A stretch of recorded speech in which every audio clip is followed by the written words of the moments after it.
അതാ കിതാബുകളിൽ പറയുന്നു, കുറെ കാര്യങ്ങൾ, 18 കാര്യങ്ങൾ ഏതെങ്കിലും ഒരു പുരുഷനോ ഒരു സ്ത്രീക്കോ ഉണ്ടായാൽ ആ പുരുഷന് ആ സ്ത്രീക്ക് ദാരിദ്ര്യം അകന്നു പോവുകയില്ല.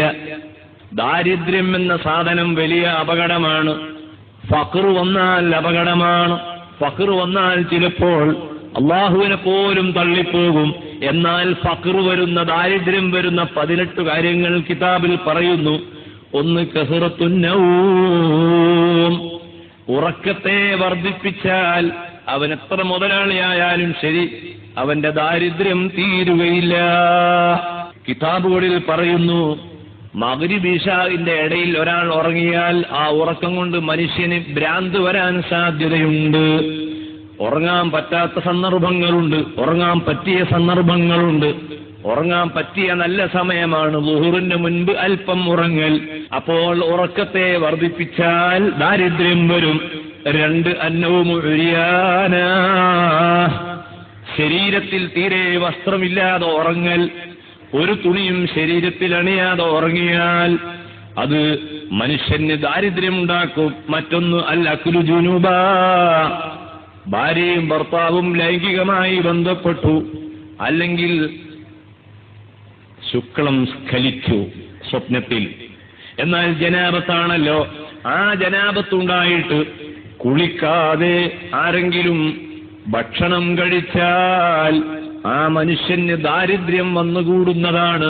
ഏതെങ്കിലും ഒരാൾക്ക് ജനാബത്തുണ്ടായ ഉടനെ കുളിക്കൽ നിർബന്ധമില്ല. അടുത്ത നിസ്കാരത്തിന്റെ സമയത്തിന് മുൻപ് അടുത്ത നിസ്കാരം ഖളാ ആകാത്ത രൂപത്തിൽ കുളിക്കലേ നിർബന്ധമുള്ളൂ. ഒരു ദാരിദ്ര്യവും എനിക്ക് തരരുത് എന്ന ആഗ്രഹം നമ്മളെ കൽബിലുണ്ടാകണം. ജനാബത്തോടുകൂടി ഭക്ഷണം കഴിച്ചാൽ ദാരിദ്ര്യമാണ്.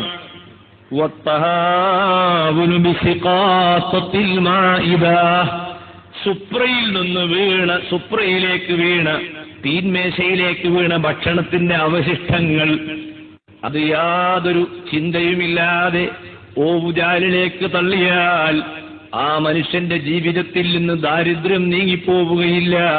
സഹോദരിമാർ മനസ്സിലാക്കണം, നിരത്തി വീഴുമ്പോഴേക്ക് കളയരുത്. ഇതുപോലത്തെ ഒരു ചെറിയ ഭക്ഷണത്തിന് വേണ്ടി പട്ടിണി കിടക്കുന്ന എത്ര ആളുകൾ ദുനിയാവിലുണ്ടെന്ന് അറിയുമോ? വക്കൻസുൽ ബൈത്തി ബില്ലൈലി, രാത്രിയിൽ വീട് അടിച്ചു വാരുന്നത് ഒരാൾ പതിവാക്കിയാൽ ആ മനുഷ്യന്റെ ജീവിതത്തിൽ നിന്ന് ദാരിദ്ര്യം നീങ്ങുകയില്ല. അതേസമയം വേസ്റ്റുകൾ, ക്യാന്റീനുകളും മറ്റും, രാത്രിയിൽ തന്നെ വൃത്തികേടായ ക്യാന്റീനുകളും പരിസരങ്ങളും അത് ശുദ്ധിയാക്കേണ്ടതുണ്ടോ? ഇല്ലേ? തർക്കുൽ ഖുമാമത്തി ഫിൽ ബൈത്തി, മാലിന്യങ്ങൾ ഒരു റൂമിലും രാത്രിയിൽ നിർത്തിക്കളയരുത്, അത് എടുത്തു മാറ്റണം. അത് വേറെ ഹദീസിൽ വന്നിട്ടുണ്ട്. പാത്രം കഴുകാതെ ഇടരുത്. രാത്രി ഭക്ഷണം കഴിച്ച പാത്രങ്ങളെല്ലാം കൂടി കിച്ചന്റെ ഭാഗത്ത് ചില സ്ത്രീകളോടെ മാറ്റും, രാവിലെ എല്ലാം കൂടി കഴുകുക പാടില്ല. രാത്രി ഉപയോഗിച്ച ഭക്ഷണം രാത്രിയിൽ തന്നെ കഴുകി വൃത്തിയാക്കണം. അതുപോലെ വൽ മസിയു അമാമൽ മശായിഖി, ഉസ്താദുമാരെ മുന്നിൽ അറിയാതെ നടന്നു പോകരുത്. നടക്കുമ്പോ എപ്പോഴും മുന്നിൽ ഉസ്താദാണ്, ആലിമാണ് നടക്കേണ്ടത്. ബഹുമാനപ്പെട്ട സിദ്ദീഖ് റളിയല്ലാഹു അൻഹുവും ആ സിദ്ദീഖിന്റെ കൂടെ കുറെ കാരണവന്മാരും മദീനയിലൂടെ ഇങ്ങനെ നടന്നു നീങ്ങുമ്പോൾ അഷ്റഫുൽ ഖൽഖ് സല്ലല്ലാഹു അലൈഹി വസല്ലമ അവരെ ഉണർത്തുന്നു. ആരാണ് ആ കാണുന്നത്? അത് ഈ ലോകത്ത് സൂര്യൻ ഉദിച്ച ജനവിഭാഗങ്ങളിൽ നിന്ന് അള്ളാഹു പൊരുത്തപ്പെടുന്ന അമ്പിയാക്കൾ കഴിച്ചാൽ ഏറ്റവും മഹത്വമുള്ളത് സിദ്ദീഖുൽ അക്ബറാണ്. ആ സിദ്ദീഖ് റളിയല്ലാഹു അൻഹുവിന്റെ മുൻപിൽ നിങ്ങൾ നടക്കല്ലേ. ഉസ്താദുമാരുടെ മുൻപിൽ ശിഷ്യന്മാര് നടക്കരുത് എന്ന് അവരോട് കൽപ്പനയുണ്ടെങ്കിലും ഏതെങ്കിലും ഒരാൾ അങ്ങനെ നടന്നാൽ ഉസ്താദ് തടയണ്ട.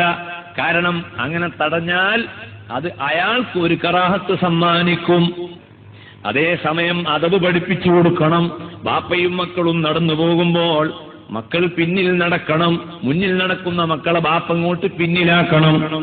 ചെറിയ ശിഷ്യന്മാര് മുന്നിൽ നടക്കുമ്പോൾ ബാപ്പ ശിഷ്യന്മാരോട് പറയണം പിന്നിൽ നടന്നോ. അവര് വളർന്നു വലുതായതിനു ശേഷം ഉസ്താദിന്റെ മുൻപിൽ നടക്കുന്നുവെങ്കിൽ പിന്നെ അദബ് പഠിപ്പിക്കേണ്ട ആവശ്യമില്ല. കിട്ടേണ്ട കുരുത്തക്കേട് ഒന്നിച്ചവർ വാങ്ങിയാൽ മതി. അതുപോലെ മനുഷ്യന് ദാരിദ്ര്യമുണ്ടാകുന്ന മറ്റൊരു കാര്യമാണ് നിദാഉൽ വാലിദൈനി ബിസ്മിഹിമാ, ഉമ്മാന്റെ പേര് വിളിക്കൽ, ബാപ്പാന്റെ പേര് വിളിക്കൽ. ബാപ്പന്റെ പേര് വിളിക്കരുത്, ഉമ്മാന്റെ പേര് വിളിക്കരുത്. അത് അദബുകേടാണ്. നിന്റെ ജീവിതത്തിൽ നിന്ന് ദാരിദ്ര്യം പോവുകയില്ല.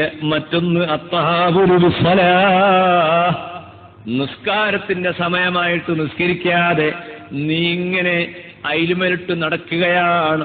നിസ്കാരത്തിന്റെ വിഷയം ശ്രദ്ധയില്ലാത്ത പെണ്ണേ, നിനക്ക് സ്വർഗം ലഭിക്കുകയില്ല.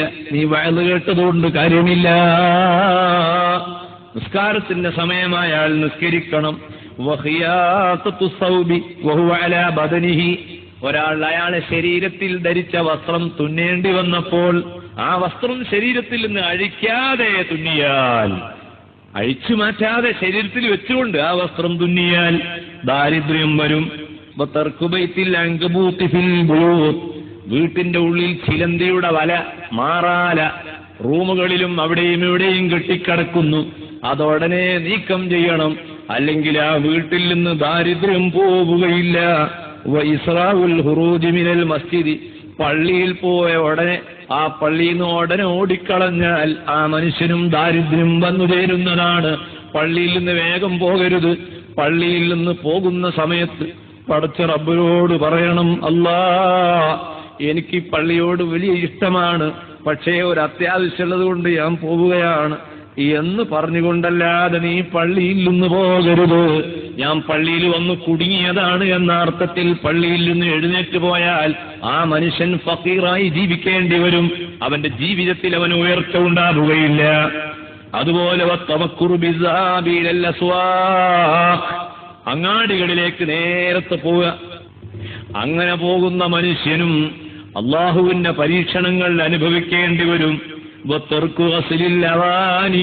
കഴുകേണ്ട പാത്രങ്ങൾ കഴുകാതെ ഇട്ടേച്ചാൽ മനുഷ്യ നിന്റെ ജീവിതത്തിൽ ദാരിദ്ര്യം വരും. 16ാമത്തെ കാര്യം ഇരുന്നു കൊണ്ട് തലപ്പാവ് അണിഞ്ഞാൽ.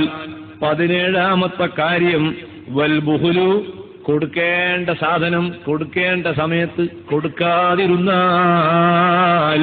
18ാമത്തെ വിഷയം ഉമ്മക്കും ബാപ്പക്കും വേണ്ടി നീ ദുആ ചെയ്യാതിരുന്നാൽ നിന്റെ ജീവിതത്തിൽ നീ എന്നും ഫഖീറായിരിക്കും. അപ്പൊ ജീവിതത്തിൽ ഫഖീറാവാതിരിക്കാനുള്ള മരുന്നുകളിൽ 18ാമത്തെ വളരെ പ്രധാനപ്പെട്ട ഒന്നാണ് തർക്ക്. ഏത്? ആ മാതാപിതാക്കൾക്ക് വേണ്ടി ദുആ ചെയ്യൽ.